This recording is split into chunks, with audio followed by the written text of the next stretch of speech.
Welcome to Helping Heal Horses, a holistic animal insights interview featuring April Love with host Poppy Phillips.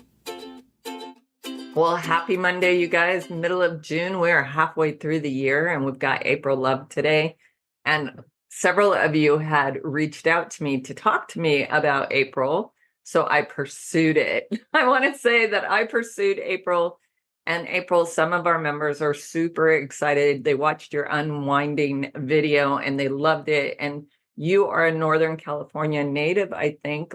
I heard about you, gosh, probably like 15 years ago. And we've never crossed paths, which surprised me that we never ever crossed paths. So when she was giving a clinic over at Michelle Hasseltine's Pine Trails Ranch in Davis, I was all over it. I was like, Michelle, I want to come and meet her. I need to say hi to her. I need her on as a guest. And so I aggressively pursued her.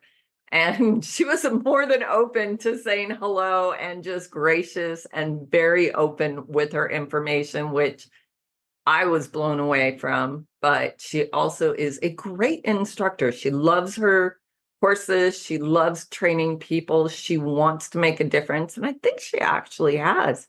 She has traveled all over the world teaching equine body work, but she's more than just an equine body worker. This woman thinks out of the box more than anyone I know. So April, welcome today. Thank you for being live with us on our membership.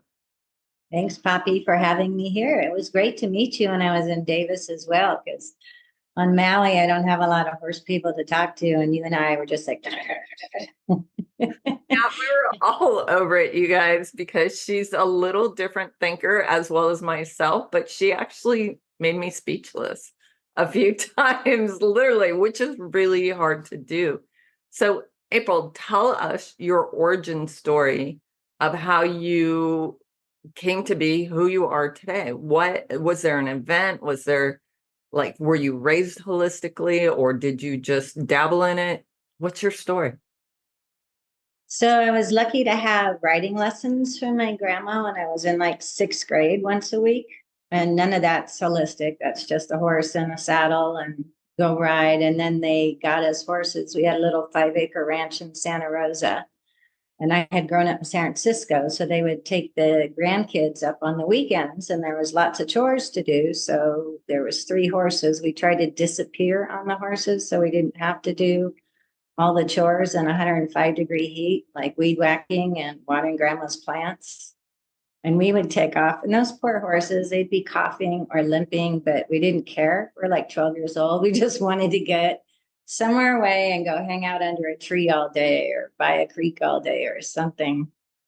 I left it when I was 17 and I got back into it at age 30.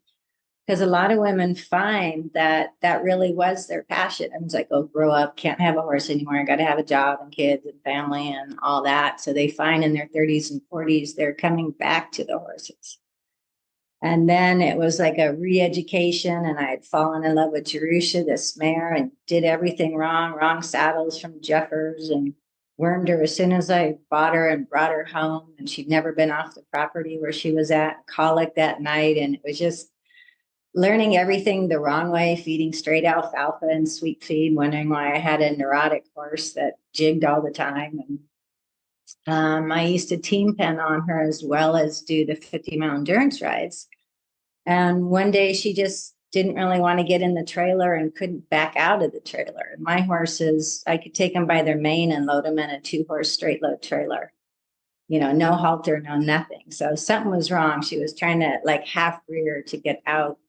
And someone had told me about an equine body worker in the area, like body work for horses, So he came, did a bunch of work on my horse. And all of a sudden, instead of 8.5, 9-hour, 50-mile rides, I was doing them in 4.5 to 5 hours because I had 100% of the horse. There wasn't always, low gut sounds or low, metabolism or anything like that. So then that I wanted to kind of learn it, and I started training other horses, but I was still paying the body workers. And I'm like, wait a minute, I'm only clearing about $200 a month training horses, and they're leaving with $500 in a day. Something's wrong with this picture, right? And just being in endurance, I just kept wanting to take another class and take another class. They said, take a sports medicine massage course. So I did that for horses just to learn all the muscles, but they don't even get into the groin or the inside of the hind legs. And then you take a ting point therapy class and you're like, April, I think it's totally weird that they called it sports medicine massage for horses, and yet it was super superficial. Like literally.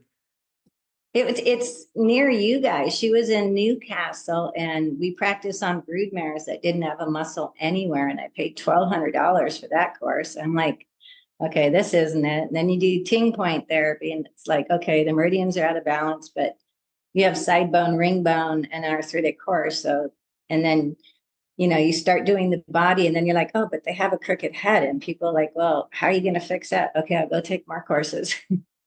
So like $19,000 later, it's like, okay, I took this course, and I took that course, and I would take it back to my little horse, Tiki. He was a white Arab gelding. And I'd practice on him, and he was kind of my spirit horse. He'd say like, he liked this, or he didn't like this, or throw that out. And that's how I kind of developed my program that I put together. And at the time, I was having a lot of shoulder issues from doing cranial sacral the other person's way, where you let the horse thrash on you. And I was like this. I would put my hand on the horse and like walk up like this, and then put this hand on, walk up like this. And they give me the saddest horse at the end of the day. Oh, we didn't know you do this. Can you fix him? And I'm like, I can't even lift my arms.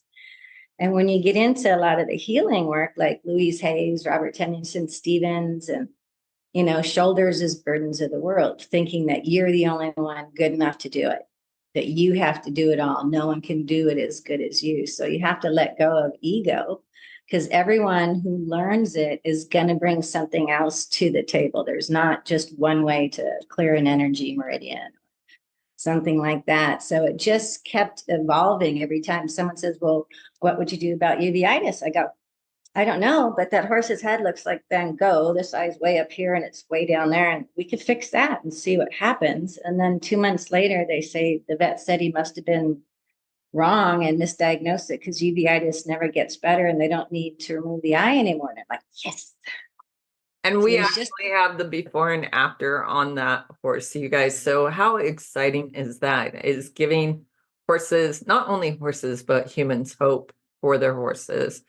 And so, April, thank you for your passion. I just find it so amazing that you invested and you dove deep, and every time you had a problem-solving issue, you figured it out. Like you went somewhere, you did something, you got it done almost all the time. Like you've fixed some really out-of-the-box things that most people say can't be fixed.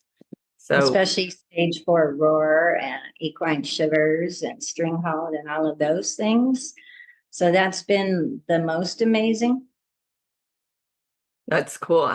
So what'd you do for the roar? Was that a sternum first rib issue, or what was that? So that's level 3. So what we found, I had a horse, I got called back east that had stage 4 roar, and the cranial bones are compressed on the left side, compressing the laryngeal nerve on the left, and the first rib is misaligned, compressing thoracic outlet on the left. So it's compressing both ends of the nerve.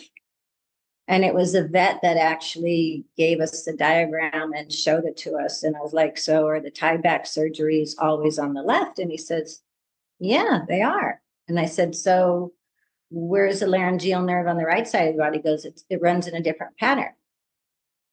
So we did the cranial work on the horse, the first rib. We did cold laser therapy for the nerve damage, and then fed nerve regeneration herbs like from Silver Lining.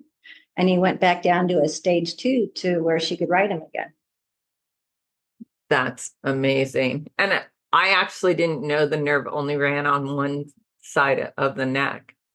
Well, it's both sides, but it's a different pattern. So when it happens on the right, it doesn't affect the breathing apparatus. So, but when it happens on the left, it compromises and compresses. Yeah, and then it starts to get really lazy, that flap. And I had a really powerful horse in training, an Arab mare, 15-2. You asked to trot, you'd slide to the back of the saddle. And she had that from the racetrack. And the vet just kept saying, just keep riding it till it gets so bad. And so bad means that, and the other horse that we helped too, just leading them, they can't breathe.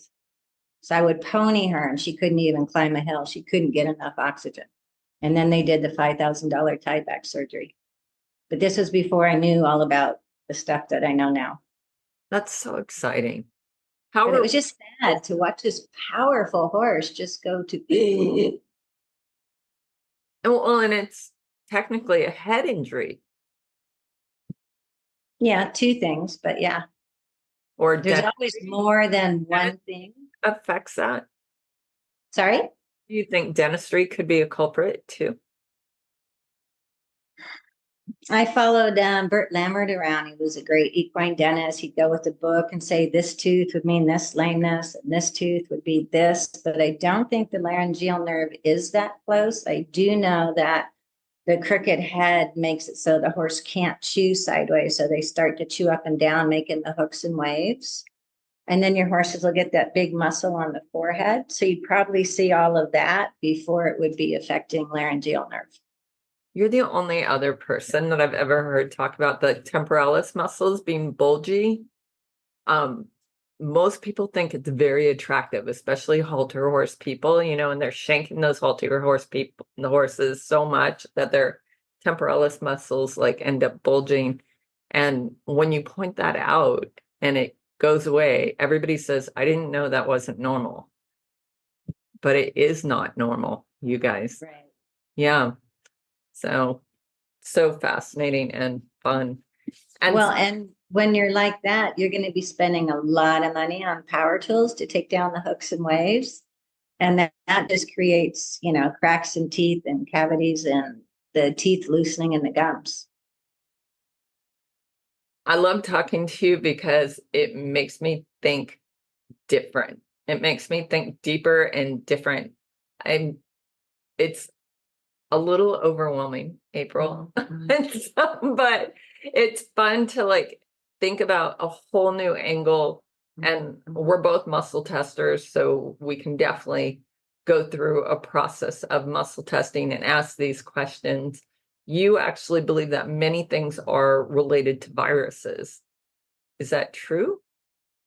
You have a lot of things going on, but so first rib is usually misaligned in horses by 6 months of age, starting your high lows and a whole bunch of other issues. And we've switched to the knotted rope halters like 20, 25 years ago for the natural horsemanship. So that all the horses are coming up with Cushing's, uveitis, more damage because that thin knotted rope just slides right up behind the occiput when they sit down and pull back on these patient poles. So between the smushed head, the first rib, and nothing in the body, you know, working well, when you have cranial issues, it opens the body up to absorb more things. And since COVID hit, I do long distance readings on horses. People send me pictures and I let them know what's going on, viral, bacterial, with bones, where there's pain, all that. And all the horses are coming up with viral in the lungs for the last 3 years. And they're like, well, it doesn't transmit to horses. I said, you're petting them on the nose. You're kissing them on the nose. You're biting a piece of apple and giving it to your horse. How do you think it's not transmitting to the horses? And so when we muscle test in the class and you get viral in blood and blood systems and dural tube and brain, that's usually when we find EPM. And I'll say, have you tested your horse for EPM? And if there's viral and bacterial, I'll say, have you tested your horse for Lyme? Yeah, how'd you know? Because I asked. Yeah. So fascinating. Now, do you think some of that viral muscle testing is vaccine overload? Because for me, when I muscle test and I get virus, often it's vaccinosis. Definitely, because most of my clients that their horses can't have the shots anymore, I've told them about the homeopathic nosodes, the living vibrational waters to try and detox their horses. But it's the pharmaceutical companies that are telling the vets that your horse needs this. The vets aren't taking and drawing blood to see that you still have titers 5 years later from that 4-way shot. So we're over vaccinating and overworming, and then we're starting to see your metabolic issues, your IR, your insulin, your allergies is all from the smushed head and all the toxins in their body. The overload, the overactive immune system. What is that water thing you just mentioned? So I think it's called Healers Who Share. It's vibrational water remedies, and you do like saliva and a hair test, and they'll see what all the stresses are.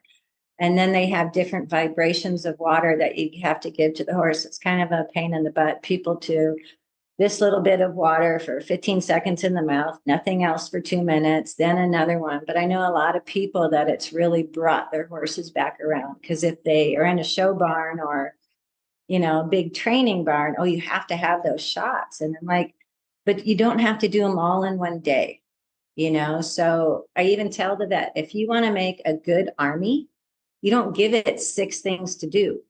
You train it for one thing. If you want tetanus, if you want West Nile, if you want strangles, you want an immune system for that. Just let the horse work on that for 3 or 4 weeks before you add something else in. Well, and I think the general community has seen enough bad reactions to vaccines that now vets are getting a little more lenient about running titers and also riding horses out of the need of vaccines. So I have quite a few clients that now show with a disclaimer that their horse can no longer receive vaccines. So I think that's amazing that the shows are okay with that. And it is rolling that way, but it's been a long, slow process of education. People like you and I just talking about it over and over and over again. But they're doing the same thing with their kids. How many shots are the kids supposed to have before they even leave the hospital when they're newborn? I don't understand that stuff at all. You're not going to go there, yeah. At all.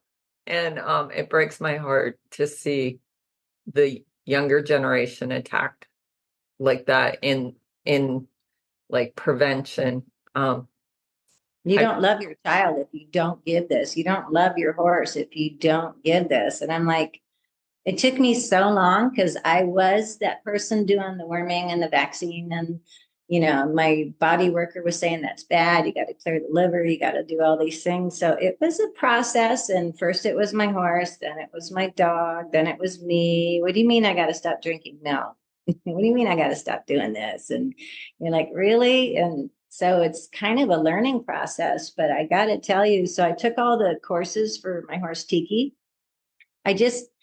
He was an Arab off the racetrack. When I got him, he had a tight web halter on and sores all over his face because they never took it off. They couldn't catch him. And first thing I did is let him go in a big pen, go up, say hi to him every day, feed him a carrot, leave. I just really liked his mind. He was about 14'3", 800 pounds.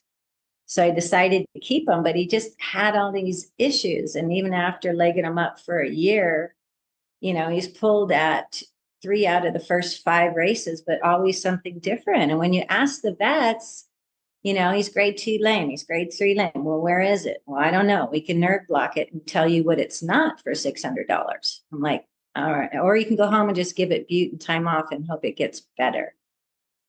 So I went from that to being able to sit at when they vet in horses on the 100-mile endurance rides and go, yep, roachback, hunter's bump, 4 feet out of balance. That horse will go about 70 miles. Oh, that horse looks good. He might actually make it 80 miles. And it was interesting to see how right I was.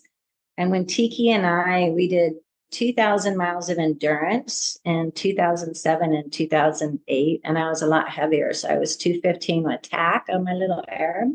Wow. When we weighed him, he was 1,025 pounds. We did 41 consecutive rides of 50 miles or more in a day in 2 years with no vet pulls, no vaccinations, no wormers. And he was drinking water with 100 other horses, slooping in the water troughs, washing their bits and, from all these different areas. But once you learn the holistic, you can ask, what does my horse need to boost his immune system to do this event? So 2 years of endurance, no vaccines, no wormers. What do you use for warmer? Do you deworm? So at the time I did the Dynamite XL. It's a feed through organic. It's got digestive aids and the diatomaceous earth.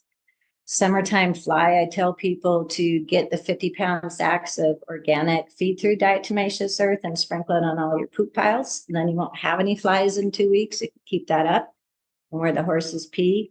And then you can feed that through. And then about every 2 or 3 months, I do a fecal count. If you're going to do a fecal count, you should do it on the full moon because more eggs hatch in the horse's body on the full moon. So if you have to use a chemical wormer, do it on a full moon cycle, like the 3rd or the 4th day. So I just kept doing that and calcium bentonite clay, and he didn't have any parasites for 2 years.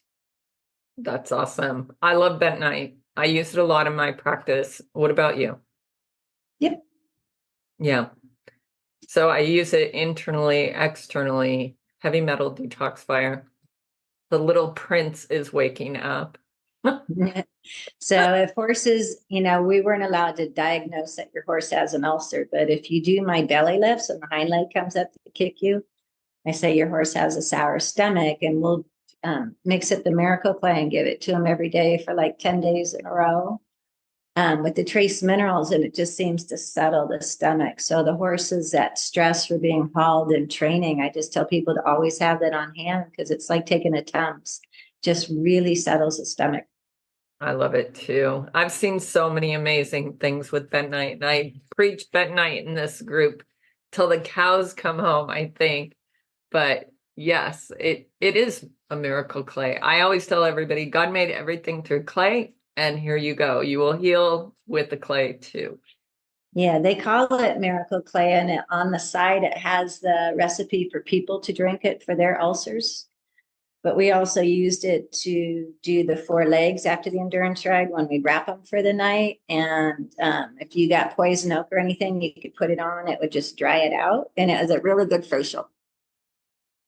Even Cleopatra used it. If it's good enough for Cleopatra, it's good enough for us, right? Absolutely. The unwinding. That seems to be like, I don't know about you. You see all your stats on your video sales and all of that. You guys, April has a monster presence within online purchases. Like you can purchase a lot of videos, plus she has in-person clinics. But everybody raves about your unwinding video. What is unwinding? So if you, had yarn that was all tightened up, how you're like, nothing can really move. And my first course is the body work was kind of rough. Whenever you're rough to the body or you have, a monster massage, the fascia tightens up. So my program's gotten so smooth and soft that a 12-year-old can do it and an 80-year-old woman can do it. But it's so gentle that when you're doing the whole program, because we blend the clearing the K27 kidneys, and we do release all over the head to start the cranial unwinding and down the governing meridian of the spine and down the pectorals to the belly on the conception.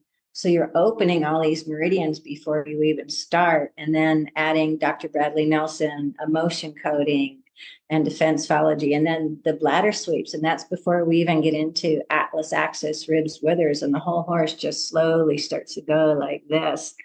And in an hour, people would just laugh. They go, my horse is like 2 inches taller and I already have to use a step ladder. Could you stop making him bigger? I said, well, but your horse was like, it was trotting around like this, and it needs to be like this, So on the pictures that we have, so the horses would get like 4 inches longer and 2 inches taller, and all the fascia would just like fluff up. It would look like they gained 20 pounds. And in the level 2 class, the front legs go from like 4 inches apart to like 8 inches apart as you're unwinding like the sternum. So when you're talking to the fascia and the hide, it signals to the muscles to let go. So my level 2 class is way easier than that sports massage course I took that beat me up.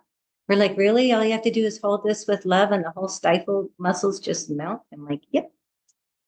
That's pretty cool. And we have some images that I can share on that. Do you want to share that right now, April?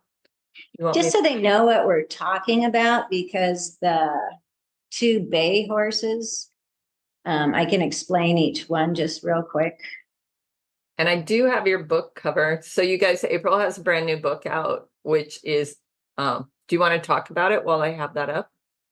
Sure. So everybody was like, so, do you see anything wrong with my horse? And I'd be, well, there's a couple little things we could fix. And by the time I start working on it, the owner's almost crying, going, was my horse in pain? I go, yeah, they're uncomfortable. There wasn't anything in your horse's body that could move correctly.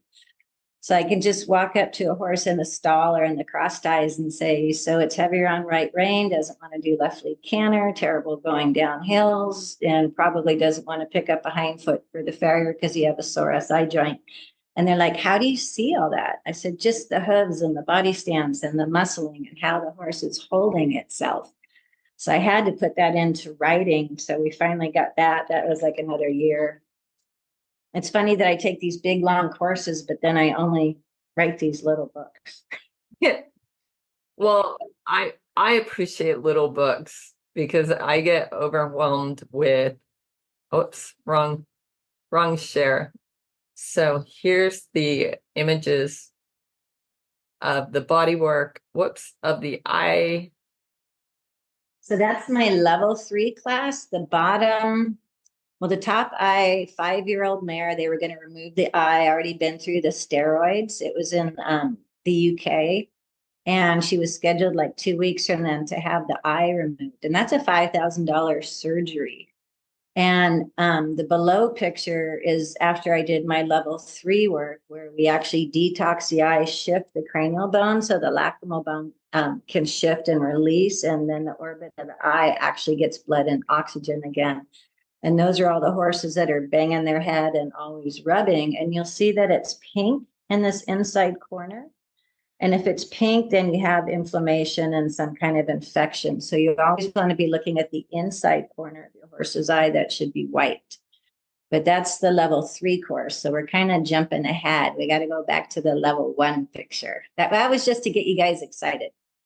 So the before picture was in Pennsylvania. The top horse had regular body work every month. I walked up to him and I said, I'm sorry, I can't tell. And the bottom picture is an hour later. So if the back's in spasm, the head's going to come up. They have this, I can't get my horse's head down when I ride. Well, if your back's in spasm, your head's going to come up and you're going to pull with the front end. So, you're going to get really tight and girthy. So you have to kind of release everything. So it looks like he gained about 50 pounds and he looks longer and kind of bigger. He looks a lot bigger. Yeah. Hardly looks like the same horse. But when you're in pain, how do you sit? You're not like, oh yeah, I just feel so good. People are in pain. You're just sitting here like this. We shrink in on ourselves. Right. And this kind of that fetal position, but with a ton of tension. Yeah, it hurts to move. You have lactic acid. The horses get ridden and they get put in a stall. They don't get to work it out. So this picture is when I went up to Canada. What was nice about traveling 50,000 miles a year was seeing horses in Australia and New Zealand and France and Belgium and Switzerland and Canada, and just seeing what the difference is or what was similar everywhere. So this was just a 14-year-old mare that had never had body work. And then below, that's just her unwinding. And you can actually see the whole body change in an hour. And once again, it doesn't even look like the same horse. Right. Yeah. I had to compare the socks and everything. I'm like, what? Is that the same horse? Yeah. But they get shinier. So usually after a session, they start to dapple out as well. So the dappling in the skin coat, you can feed it with rice bran, corn oil, all that stuff.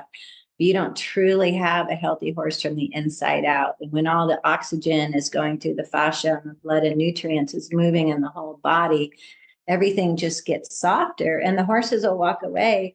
And the owner's like, I'll be darned, my horse has got dapples all over his butt and rib cage now. I said, yeah, that'll be another $20. No.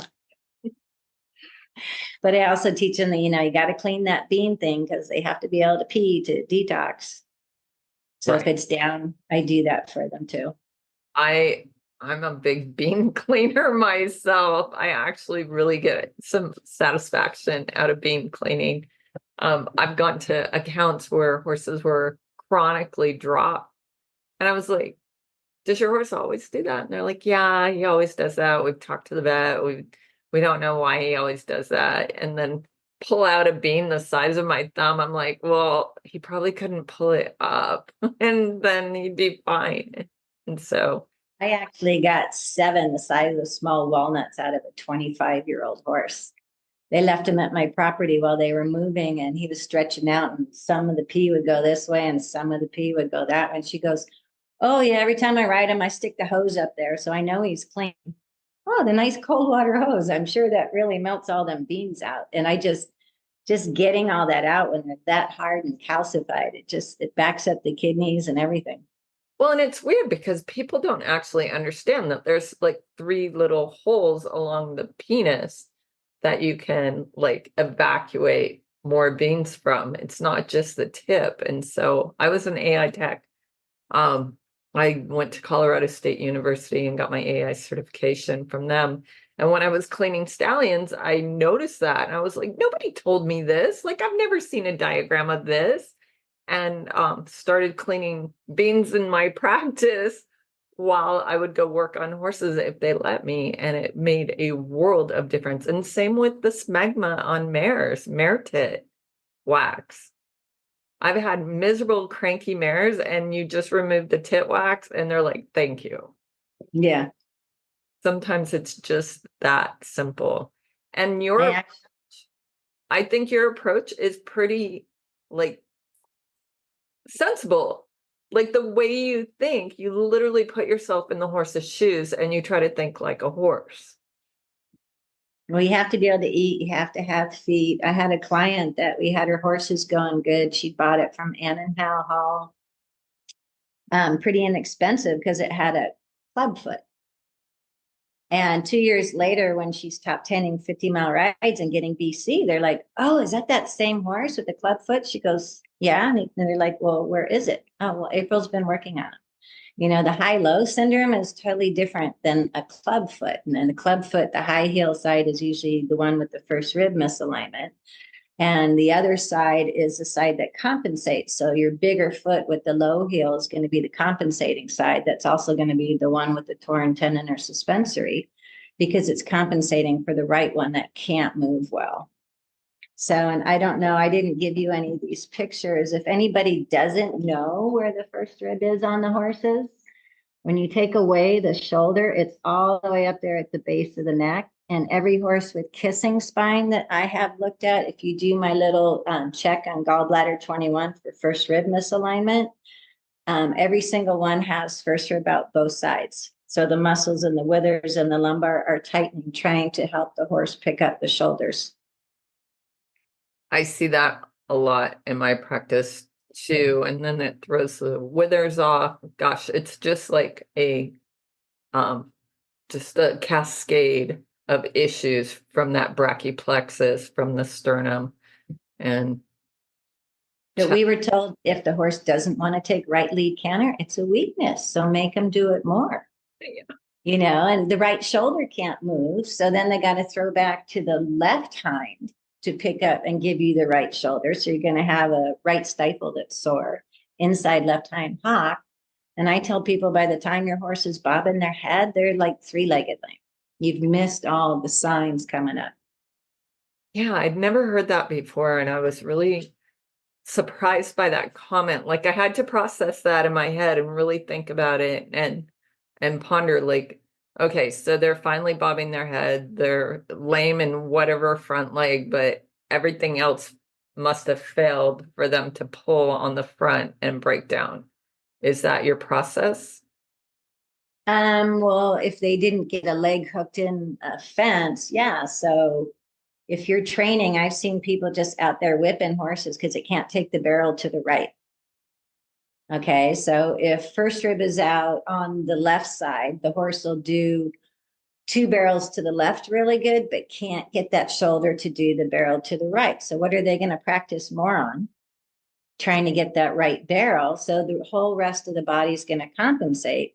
And the compensation comes, when you go sit in your chair after gardening all day and you fell asleep and you wake up and you're all locked up. That's the horse in the stall that isn't running on 2 or 3 acres to be able to roll and work some stuff out. But there's still body parts that can't do their jobs, and everything else is just overworking. So when you have the torn suspensory or tendon and you spent all those months in stall rest and then trying to hand lead a horse, to exercise it walking, and it's, jumping all over the place, why it comes back? Because you never addressed why it was torn in the first place. Why was it overloading?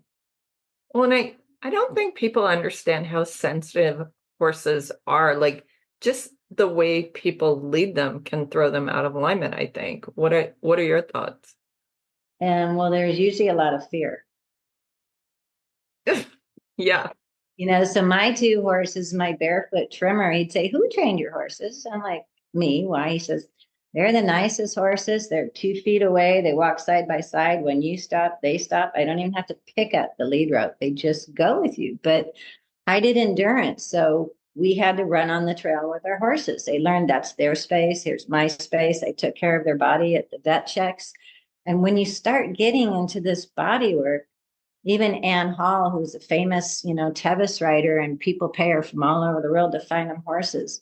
I let her ride my tiki horse so that I could ride a green horse. So I gave her the nice horse. And she's like, "This isn't one of the nicest horses I've ever ridden. You just think about what you want to do. You just click, you trot, canter, you sit down, and then, and it just everything on a loose rein. It was just so much fun when you have that and you have that respect. And it's not, I think the horses get more pushy because we're not listening. My first DVD ever is the horses are talking, "Are you listening?" And if your partner's not listening, you talk louder, right? "Are you hearing me? Are you hearing me? I got a headache. I'm going to keep butting my head like right in your boobs because that's where your solar plex is. And my head needs some energy. So I'm going to smash your chest." Or, they're biting because they need some attention to their teeth and their face.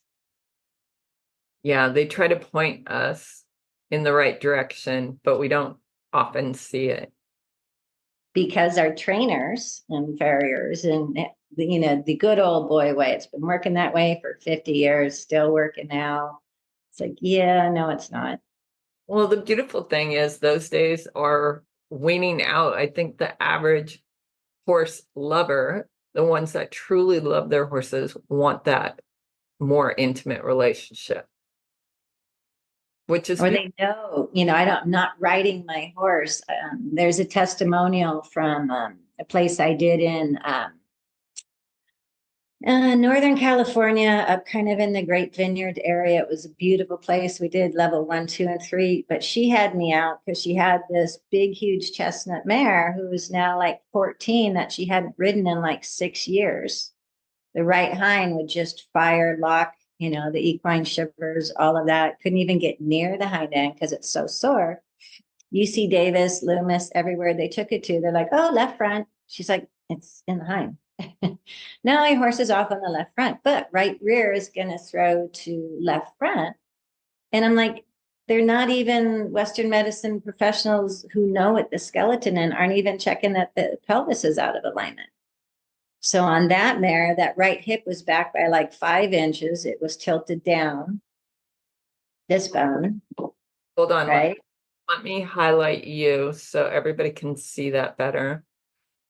Okay. So, there's your hip. So this one's back 5 inches, the other one, and then also tipped down, which puts the psoas into spasm, but it was also tipped out like she'd slipped and fallen on the mud on that side of her butt. So when you look at the rear feet, I always tell people don't evaluate your horse's hooves from the front, do it from the rear. So when you squat down 10 feet behind your horse, you're going to see all the hoof imbalances, the crushed heels. On that horse, the inside heel was totally crushed and the toe was turning out. So she wasn't even breaking over at the stifle straight. That whole hind leg was in the wrong direction. And as soon as we brought the hip up, changed the angle, and then pulled that in, she was out there trotting and cantering and sliding stops and staying square. And the lady's like, "I haven't seen her like that in 10 years. And you believe that a lot of your horses are out in the right hip, we do see a lot of right hip issues. And I think it's weird that the respiratory issues on the left, and what are your thoughts about that chronic right issue? Hi. I thought it would be different in Australia because, in Australia, the water goes different, right? Because you're on the other side of the planet. So on this side of the planet, our foals are born predominantly left. And that's why the racetracks go to the left. In Australia, their foals are born predominantly right. And their racetracks go to the right, but they still had all the same body issues and that right hip was still back. Is it because we mount on the left? It's, are we always bracing that right shoulder? So then it throws back to the left hip. But 99.9% of the time, it's always the right hip back, and the string halt and the equine shivers is always on the right hind. People say, my horse has equine shivers. They said, right hind leg. They go, yeah, how'd you know? Yeah, that's so amazing. I never even thought of that. That never crossed my mind. Like, I see a lot of right hind lamenesses, and often it's EPM, and it seems to settle in the right hind. And I've always wondered why it manifests more on the right hind. And some people think it's the position of the spleen or something else in regards to the compensation, or I believe the disease actually like hosts in the right hind. But yeah, and we talked about vaccines settling in the hind end too. And then you have people that post mainly a left diagonal. So when I was doing endurance rides, my fastest 50-mile race is 3 hours and 42 minutes. That was fast. Say that again. My fastest 50-mile, right? It was across a desert. It's called a wagon train ride, where you go from like point A to B 50 miles a day. It was 3 hours and 42 minutes. So that's not with your vet times. You have an hour break, and then another half-hour break, but that's just your run time. So you're averaging 17, 18 miles an hour. So you have to kind of know what you're doing horse-wise and, body-wise to kind of keep that going. But I had a treeless saddle, and I two-pointed, and you kind of open your hips. You can drop your heels, lift your toes, and be light. And it was deep sand moguls at another ride I went to. And I was in first place. I was going, wee, wee, wee. And they had something like 30 lameness pulls at that ride. And I asked, are they all on left front? And they said, yeah, they are. I said, because everyone's trotting a left diagonal when they're doing this, and that locked left leg with that rider on the left diagonal is hitting that base of that next hill. I see patterns and stuff and all the. Your thought process is really interesting. It's really fun to follow your brain a little bit.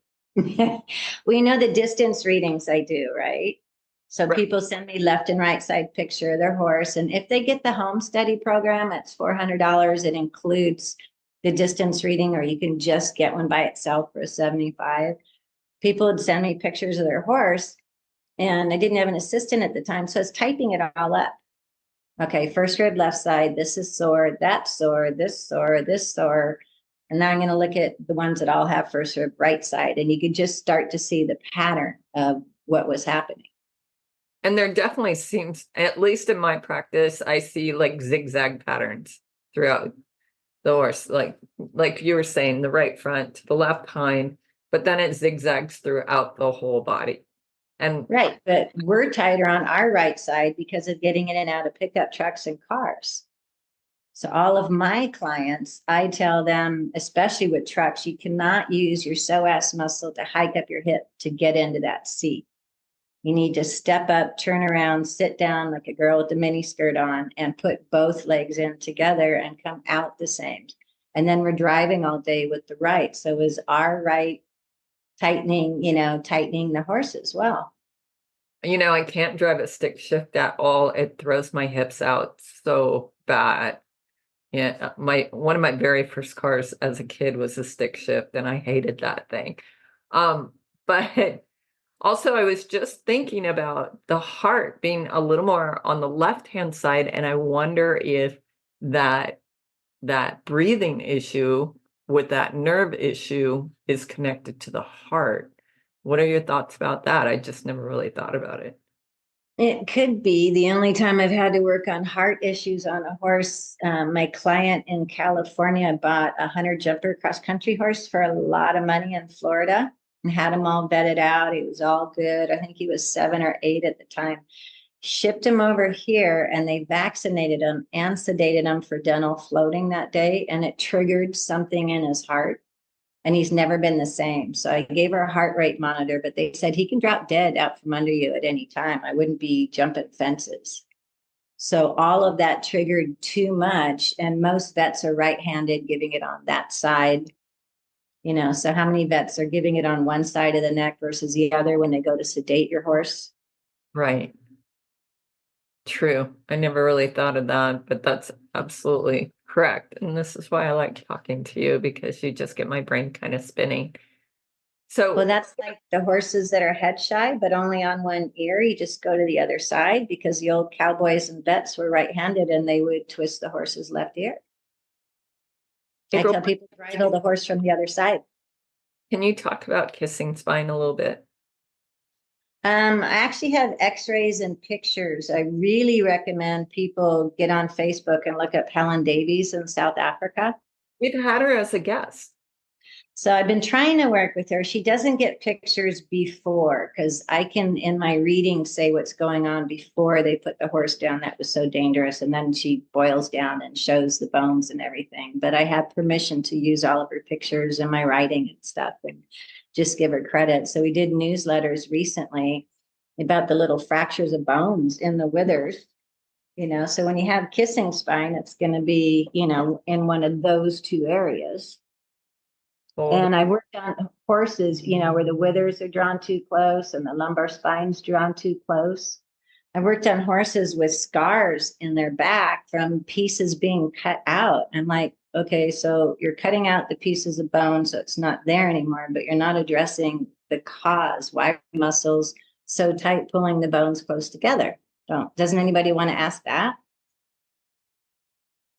I was always taught muscle moves bone, bone does muscle. So I always think about that, but I don't know if anybody else does. I worked on a horse in Belgium that was a jumping horse, but both hind legs come together. And it was 7 years old. She had x-rays, diagnosed with kissing spine. I did my whole session. I do the body and the head. And she says 3 months later, wow, the vet says my horse doesn't have kissing spine anymore. I said, great. Can we get those x-rays? No, he won't release them.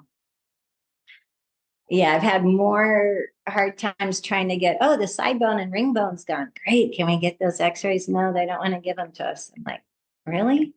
So awful. Yeah. Why do you think that is? Do you think that's like a supernatural issue or like an ego issue that vets don't want people to know that body workers can actually fix kissing spine? Or legal issues. I don't know. I know there's so many states that outlaw, people like us working on horses that you can't have a big sign on your truck and vets will turn you in. And when I lived in Sacramento, I was going to buy some property and open like an equine rehab place and take all free horses. And then people come have classes there. And then I get this letter from Sacramento Veterinary Board being investigated for diagnosing and treating. And I was like, so what do you think I'm diagnosing and treating? Because basically I fly globally, not working much locally. And well, your video on Cranial says horses with headaches. If you look at the cover, it's a 2-year-old horse and its head looks like this. And I'm going, yeah, it looks like it has a headache. You can't say he has a headache. That's diagnosing. So I had to change the name of the DVD to Equine Cranial Sacral in parentheses, formerly horses with headaches. I had to do all these things on my website. I couldn't say like a medical intuitive for my long distance reading. So if you put it into the woo-woo animal communication thing, they leave you alone. Yeah. Same thing with equine musculoskeletal unwinding. What are you doing? I'm just unwinding the horse. I had to give names to my students so they could say something. I say that you do cranial sacral. The vets leave you alone because they think you're just working on the head. They don't know a lot about it. And then you're back on the hips and they're like, what are you doing? Well, cranial, sacral, head, sacrum, working on everything in between. But yeah, I have a lot of students that have to tiptoe around. Utah's really bad. Really? Yeah, you can't touch a horse. So she works under a trainer, and it's part of the training package that comes in. When your horse comes into the barn, this is all the things that's going to be due. It's just part of the horse training. That's amazing. That's actually really smart. And then that way the trainer gets whatever they want done, and there's no questions asked between like, hey, can you pay for this? Hey, well, your horse really needs this. So I love that idea. Hey, Well, I was retraining problem horses, and I'd say we're going to do the body work. We're going to balance the feet. My vet's going to do the teeth. I'm going to look at their nutrition, and then we'll see what's left. And in 30 days, I had done what the other trainers had quoted them 3 months. And they're like, you unzipped the color of my horse that was rearing fire-breathing dragon when I brought him to you. And now this docile little thing that says, are you going to get on me now? Is not my horse. What'd you do with my horse? So I took him out of pain. I listened to what his issues were. We fixed it. Now you have a nice horse. that's so awesome. Okay, April, we've been chatting for almost an hour. Do you want to open this to all the members to ask questions? We can, but can I point out my other books real quick? Oh, yeah, absolutely. How do we connect with you? So this is the first one I ever did, Horse 101, all the things you wish you learned before you got your first horse. And we give it out free in an ebook to kind of educate people when the horse trailer is rocking, you don't climb in, all these other kind of things, what makes a horse colic. And if you just go to horseacademy101.com, you get the free ebook. And then everybody said, so what do you do about stones again? What do you do about over vaccinating? What do you do about bacterial and viral? So then I had to write this book that's on Amazon. They're all like $9 if you want the paperback. And you'll throw out everything that is in your medicine chest. You do not cold water, fresh hose wounds. That's the worst thing you can do, or saline bodies. You don't want to use iodine and alcohol and hydrogen peroxide that kills the skin cells. You want something that can heal it from the inside out without scar tissue. So that was those two. Then there's one, if I can do it, you can too. It has why my customers and clients follow me for years before they finally come take a test, because our things of worthlessness and not being good enough from childhood, we don't think we're good enough. And I tell people the worst thing you can do is not try. So it gets through some of our stuff that's in my program, and then what I see when I see a horse. So you can just learn to walk up and say, oh, crooked head, crooked feet, crooked body. Yep, I can fix this horse for you. April, let me share your website too, so people know what that looks like. Everything is Holistic Horseworks. The 2 YouTube channels, Facebook, 3 Facebook pages.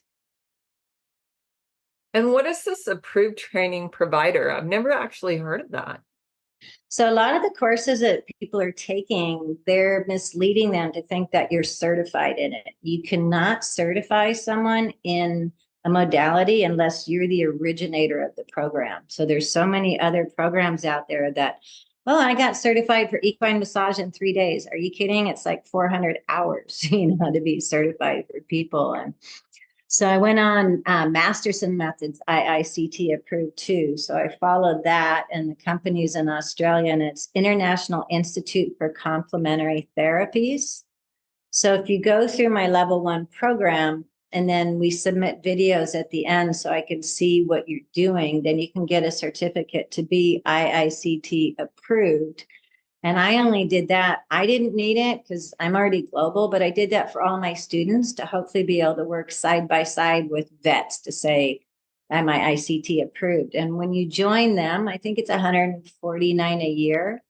You can list every other class that you took that you got a certificate in. So it looks like you're certified in all of them.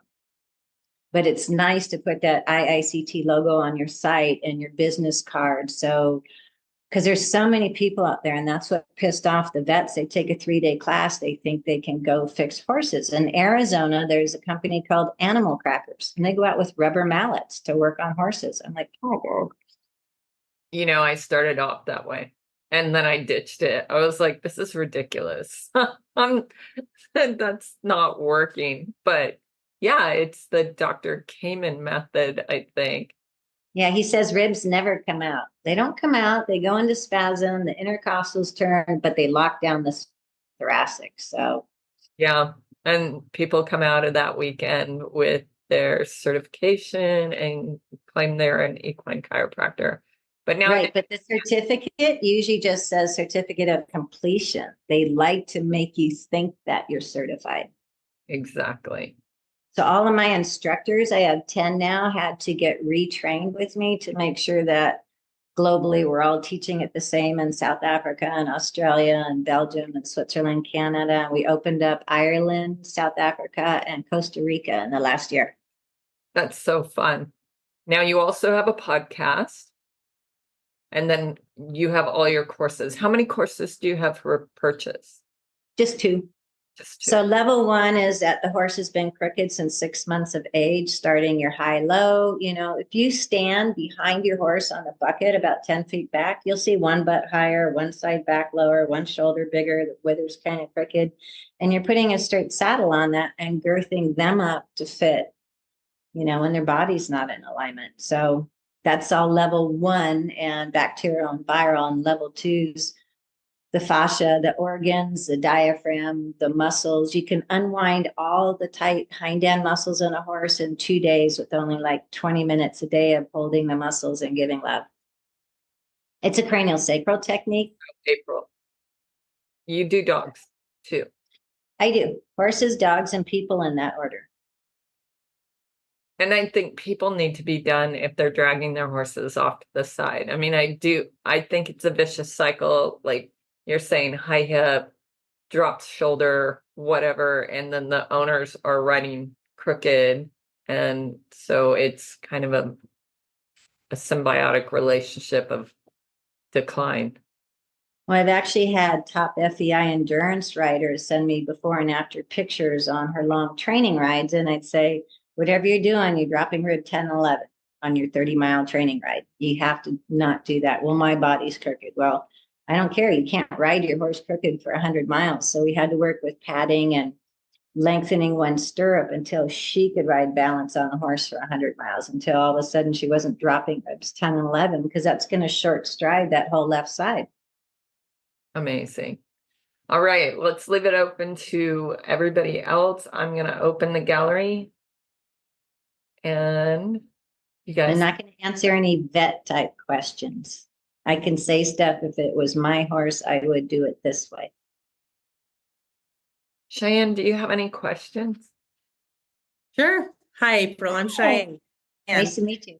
So glad to get to listen to you today. Okay, so just today I worked on two horses with their sternums off to one side, and I am finding the pattern of rope horses, especially team roping horses. And I haven't noticed a pattern yet, whether it's to the left or right. It seems to be both.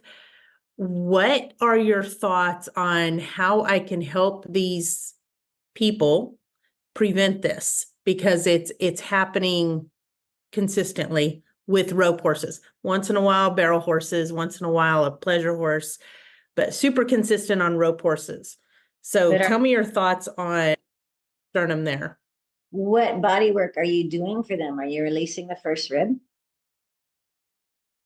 Yes. Yeah, 100%. And picking up one leg to actually push on the sternum over, getting the withers on the other side, using leverage. It's an easy move. It works very well.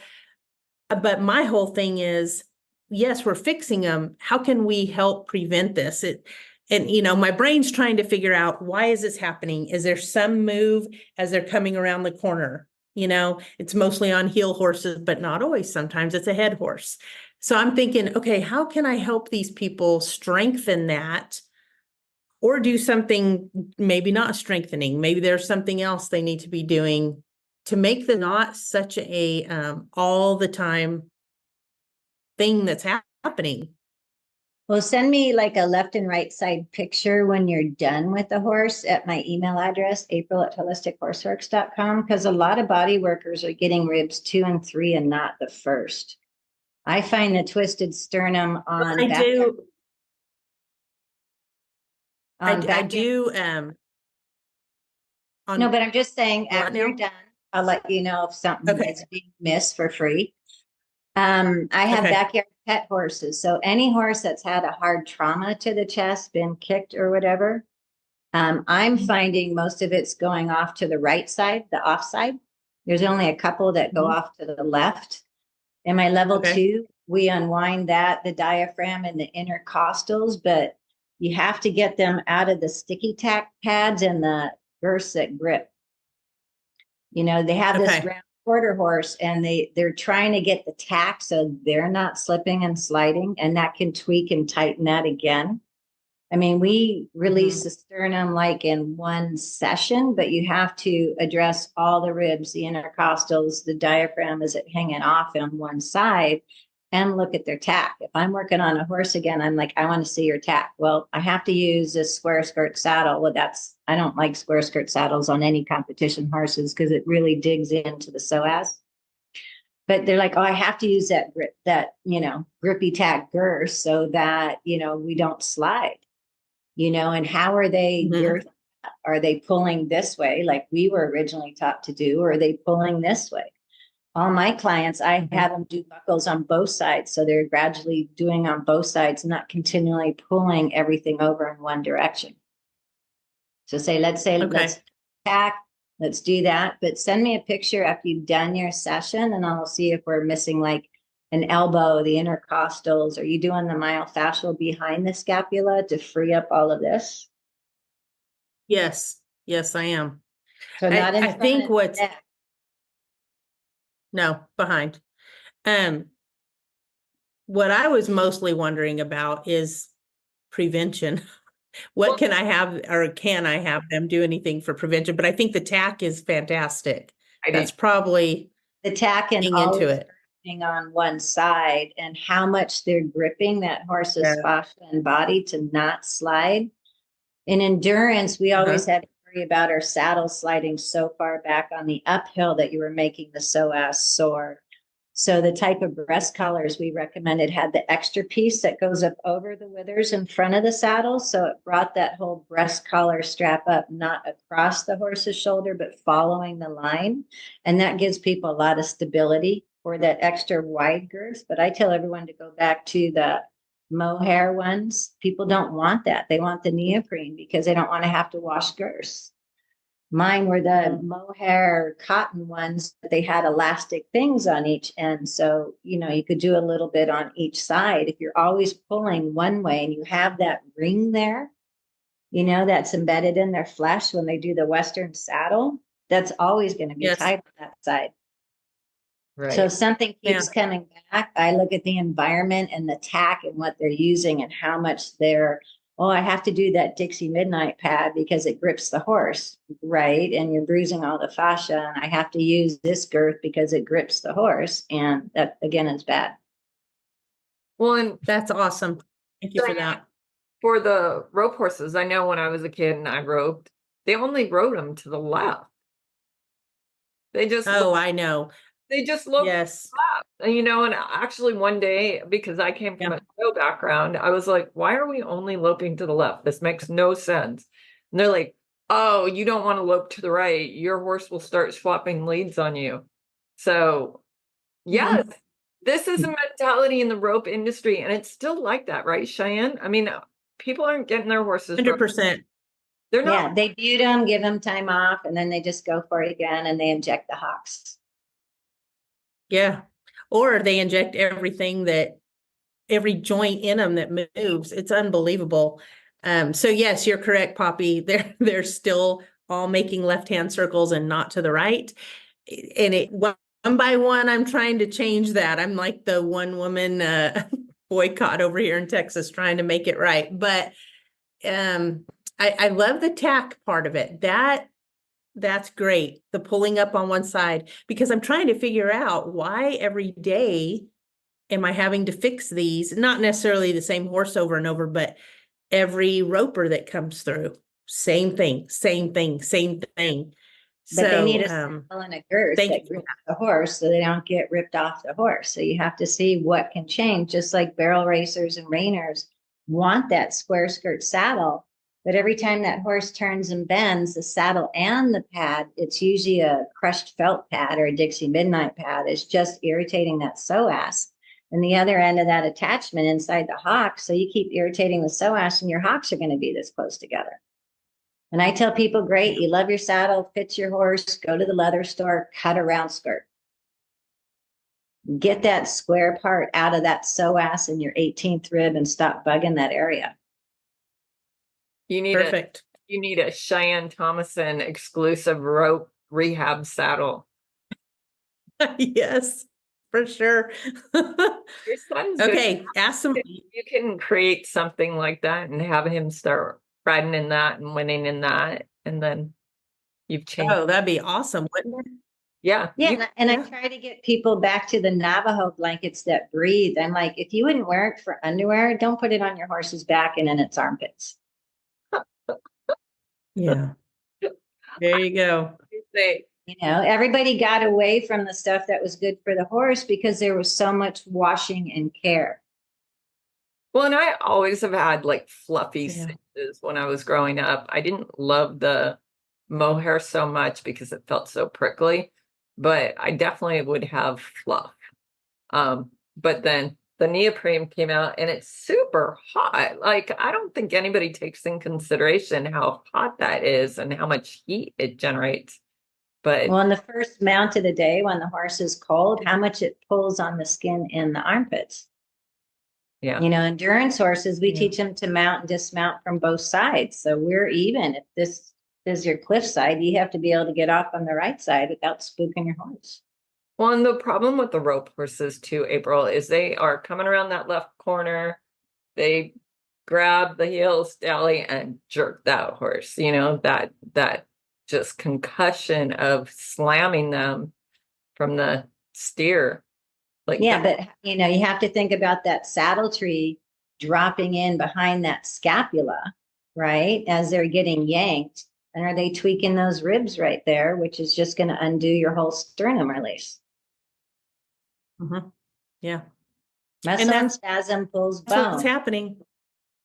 so now you have to make every roper change hands and go to the right. You gotta do it Oh, left-handed. We're changing the industry. Yeah. sounds like a big plan, but we'll try it. Okay, What- ask for more all you- questions. If you don't get any, come back to me. All you need to do is sponsor someone that's willing to listen to you when they start winning. You can say it's one of my horses. Any If other? you want your horse to win like that one, she listens to me. I was working with a lady, Diane, that was in Vacaville, and she was winning barrel racing and stuff. And her horse had ulcers. He was only 7. We worked through the whole body. I said, it's great, but you still have crooked feet and the whole frog is off center. And on your left front, it's flat on the inside and all the way out here. And the frog's over here and you can't keep your horse down and keep doing that. 8 months later, she said, okay, you're right. He did the suspensory. What do I do now? And we got him to go barefoot and we got the whole hoof balance. But it's like, you know, I did the body, but you still got to do the feet. I am so about forensic hoof observation. Like, I will look at a hoof and how it's growing. And just like you said, if the frog's going a little kilter, it's a red flag, you guys. And no hoof, no horse. But a lot of people blame their farriers for that. And often it's higher up because they're compensating and wearing to get off something in their neck or jaw. So definitely. Or they, you know, try to slow down the rears so that they stop pulling the front shoes instead of just fixing the front end so it could pick up faster.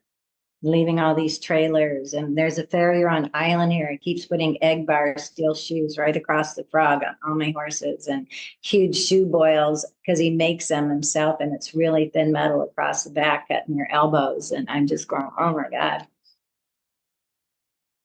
How do we build awareness? You have to educate the horse owners so much that they start educating their vet farriers and trainers. That's what my program's about. I tried to educate the vet farriers and trainers. They didn't want to know. It's been working this way for 40 years. So I have over 190 free YouTube videos. Everything's Holistic Horseworks. My podcasts are usually under 6 minutes, one subject. So they're on Apple and Spotify, but also my website. So if you just want to learn one thing while you're driving to the barn, you can just pick the one thing. You don't have to go through it. And people say, oh my God, I had to hit backwards because you really start talking right away. It's not about me and my experience. Hey, we're going to talk about uveitis right now. Go out and measure your horse's head. Lee is saying that she has a yearling colt right now that wears his back feet unevenly and is trying to become cowhawk. What can she do? You need to fix both first ribs and put the hips in. It starts in the front end. So if neither shoulder can move correctly, when they go to canter, they actually have to go back to the psoas to pick up the front end. And the more that psoas goes into spasm, the closer the hind legs are going to come together. So I tell people when you're looking at your horses, they should have a groove going all the way down the horse's back, like where the muscles, and then it's a little bit of a depression. And you'll find right behind the 18th rib that it starts to raise. That's all the psoas in spasm pulling the lumbar. So you're going to see that horse when he's running with both hind feet together. I call it like the little bunny rabbit hop instead of the individual. Right. So if she gets my home steady program, then she can work on all of that herself. Okay. And you're going to be back in California in the fall, right? If we fill up the classes, guys, who wants to come to Vacaville or Davis to take a class in October? Yeah. So I happen to live really close. I will be gone the first week of October, though. I already have made a commitment there. So hopefully it won't be the first week, but April, I would love to come. Yeah. So hopefully then I'm only doing the West Coast right now because I've got 3 instructors, Indiana, Ohio, and Kansas. So they're kind of doing the East Coast. I kind of like it here on Maui. I like staying, swimming, and no horse trails. So I'm not riding here. And April, you are 62 years old, looking fabulous. 62 young, not old. You're young. Yeah, exactly. Total inspiration that holistic life is the best life. That doesn't mean I don't have a beer in the afternoon. That's all you, baby. Yeah. So I hope you guys join us. I hope you find me on the internet. We had one more person that had a question, or was that it for the year? Diane wants to ask another question. She has this burning question, and she's asking what when you mentioned ring bone earlier, what do you put the dynamite salve? It seems like I watched a video you said one time. Is it dynamite salve you put on it or something along that line? Remind me what you do for ring bone. Well, there's 3 things that starts it. One's the first rib being out of alignment. When the first rib's out of alignment, the horse is not landing heel to toe. He's using rhomboid and trapezius and coming up and landing toe to heel. So you're jamming that knee and you're jamming that fetlock. And your side bone is, can you see that? Yes. So when you're looking at your horse's coronary band and it's not round and the ting points aren't soft, that's what's under there. And it actually affects the coffin bone. So people say, can you ask if my horse wants to jump? I said, you have side bone and ring bone. He might want to take off in the air, but he doesn't want to land on those feet because it's painful. It's like rocks in your shoes. So I tell them to do the body work first, to add 1/3 of a cup of apple cider vinegar to their feed, kind of gradually to help break down, because osteoarthritis is porous where the other bone is dense. So when you're doing apple cider vinegar, it helps people with ulcers and indigestion, but it also helps to break down arthritic hands and feet and knees. And then we use the dynamite balm, not the salve. It used to be called wound balm, but it's not supposed to go in a wound. So they had to change the name. And we do a sweat once a week, but you have to be careful and watch the video because I had people doing tight saran wrap. and it's too hot. The plastic that I use is like your shavings bag, stiff plastic. So that air is still getting under there when you put it around. So that's your side bone. If they have ring bone and a thicker ankle fetlock area, I just put the balm all the way up, cut the plastic a little longer.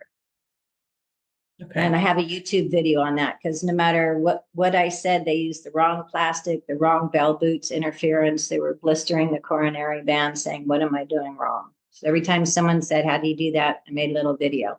So most of my YouTube videos are also under 4.5, 5 minutes long, because we all have short attention spans nowadays. So you can just make a little reminder, 1 podcast a day, 1 video a day, 4 minutes, good. April, And then the equine musculoskeletal unwinding is the level 1 course. Someone had written what was the name of the course. excellent. So that comes with, it's a landing page. So one thing that I'm doing that other people aren't doing, everything is on a landing page and digital download.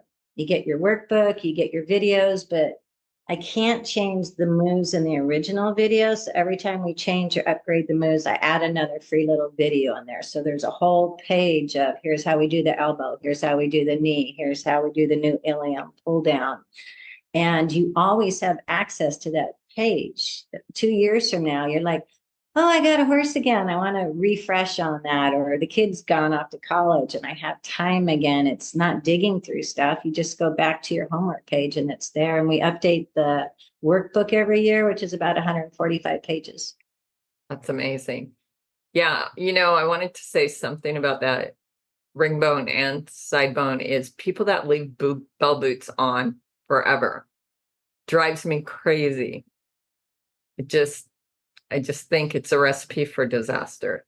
But they do that because they have the crushed heel and the horse isn't picking up the shoulder because of the first rib. So if you fix that, they don't have to put the bell boots on and they don't have to have the egg bar shoe that makes the shoe boil on the elbow. So you still got to go back to, I was that why child. And once I learned about kinesiology, because my mom always just said, because I said so, but why? So now I can say, but why? Where it started. Is that where it started? And that's what I empower on my students to really feel good about that. And then they get to submit 5 case studies after, 1 at a time. And I let them know if they're missing anything. You didn't quite get ribs 10 and 11. How, show me how you're doing the move. You're not quite getting the axis. So show me how you're doing the move. And I didn't have any of that in any of my classes. Right. And people, 5 years later, can I continue my course? Sure. Because I'm not about ego. I'm about you guys helping all the horses out there. Yeah. April, thank you for your time. This has been a wonderful chat. And thank you guys for watching. And you know where to reach out to April. It's HolisticHorseWorks.com. April at HolisticHorseWorks.com. Excellent. You guys take And I expect you to send me a picture of one of the horses after you fix it, that the sternum keeps twisting, and I'll see if I can find something. right on. Well, I appreciate all the help. Thank you. You bet. That's what I'm here for.